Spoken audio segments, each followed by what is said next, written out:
for joining us for another episode of This or That, where we discuss a variety of topics to help you make the right decision for your tank. Today we're going to talk about some unconventional filtration techniques, hang on back, and the not so popular canister filters. Josh, let's kick it off. All right, so just to get it out of the way right now, both are amazing options, especially if you are just getting started in the hobby. You already have this stuff laying around. Like a good example is when I first got into saltwater, I got out of a 30-gallon planted tank and moved my hang on back power filter, everything just over into a 10-gallon tank and was ready to roll. Yeah, I think that's one of the things that bars some people. It's just a stopping point when folks are looking. They're standing at the local fish store. They're thinking, oh, you know what? I really want a saltwater tank. I think that would be really cool. And then they see all the equipment. They see the thousands of dollars that go into it, the filters, the light, the sumps, and it's just daunting. It's too much for them, right? And when what we're failing at is showing folks that, hey, that little canister filter or that hang on the back filter that you've got on your little freshwater tank at home is gonna work just fine for saltwater as well.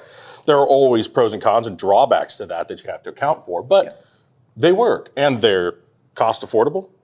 Right? They're easy to install and use for the most part. There are, again, some issues there, but overall, they're really good choices. That's back in the day when I worked at a local fish store.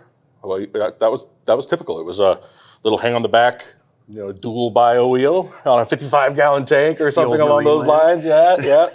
And if necessary, if it was big enough, a hang on the back skimmer and call it a day. We'd send people out the door. So these are viable options. Yeah, I would agree. So specifically canister filters, if we're talking about the two, right? And when I first started my aquarium, I went to forums, I went to go learn, and everyone said, no, canister filters, don't use canister filters, it'll never work. Which there are drawbacks, but we'll get to those. Exactly. If I'm starting a saltwater tank today, and it's a not reef ready system, and I'm not spending much money, and I've got just a 20-gallon tank that maybe I want to convert from freshwater, or picked up off Craigslist or whatever it is, I'm going to canister filters over hang on the back. I started with hang on the back because everyone said I couldn't do with a canister filter.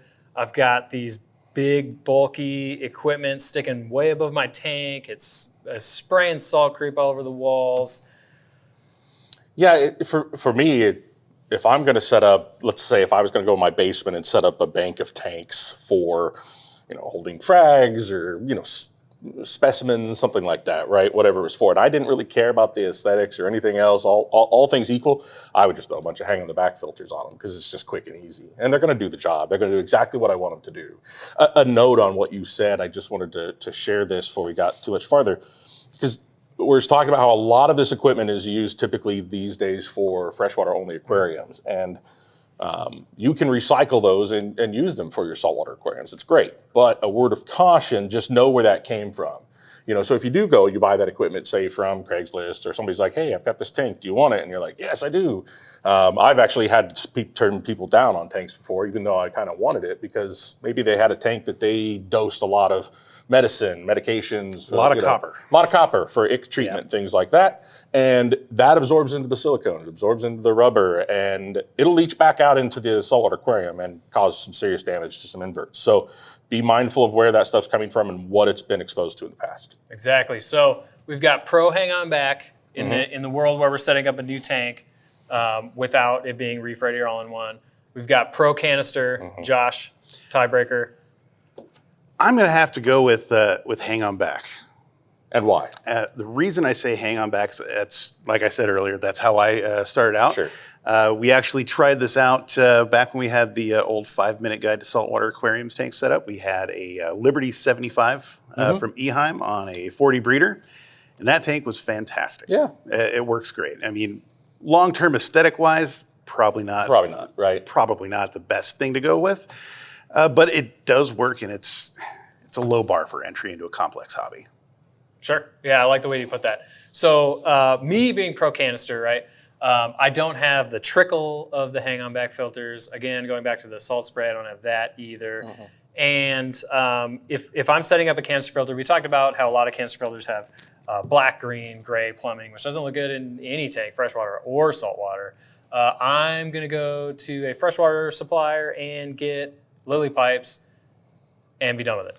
So I've got an inlet, an outlet, a canister filter that majority of them are completely silent. I have no fear of salt spray. And I could fit not only my mechanical filtration, but my biological filtration, my chemical filtration, all in this one unit. All good points. I mean, you're basically making for all intents and purposes, a media reactor. You've got just with multiple layers of filtration. The thing I don't like about that is the overall maintenance that you would have to do with the saltwater tank. And that's my problem with the canister filters for the most part. They're really nice because they don't take up a lot of space. They can be under your tank stand. They're, for the most part, pretty quiet, especially when they're new. Again, if you don't take care of them, they get louder. But anytime you want to do any type of maintenance, which I know you love maintenance like a lot. You're a big maintenance guy. You've got to take this thing apart. You've got to pretty much take it all apart, look at everything in there, clean it all out, put it all back together. And most of them aren't clear either, so you can't see how dirty things are in it. So you just have to have a routine. Like, every week you get in there and you check it or something like that. So it's got to be part of the process. You can definitely get away with, like the 2-3 months, get in there with a freshwater system, sure, and do that with your canister filter. Not so much with saltwater. Yeah, I just wouldn't recommend. And the other side of that is as well is that a lot of these are not self-priming. Sure. So if you've ever had to prime one of those, it can be a pain. It's super fun. So find a self-priming one if you do want to get one. But the canisters are great. You can customize whatever media you want into it. Lots of versatility there. Like you said, you can get the lily pipes to make it look good in your aquarium. For me, if I'm just going for ease, hang on the back. They're super cheap. I mean, you can get one. You can literally get one for like under $50 that will handle an aquarium, the mechanical filtration at least, up to probably a 55, 65 gallon tank if you find it. And at a reasonable price, low power intake. So, I mean, they're not consuming a lot of energy, so they're not going to cost you a lot to run. For the most part, they're quiet. You do get a little bit of that surface agitation, which if you're going to have this somewhere like in your living room where you want it to be nice and quiet and, like you're all sitting around watching the scary movie and you get that nice quiet part and then all of a sudden you have running water going. That might be a problem for you. And if you're like Josh here, been in the hobby for a bit, and I tell you, the sound of running water sets me on edge. That's right. You hear trickling water and you wake up in a cold sweat. It's like, where? Why? What's happening? Right? I've flooded my floor plenty of times and it's not a great thing. So, those pros and cons, again, the hang on the backs are just super simple for me. And I would like to touch on another thing that I like about hang-on backs, and that is the fact that you can actually keep all that equipment around to grow as you are getting deeper into the saltwater hobby.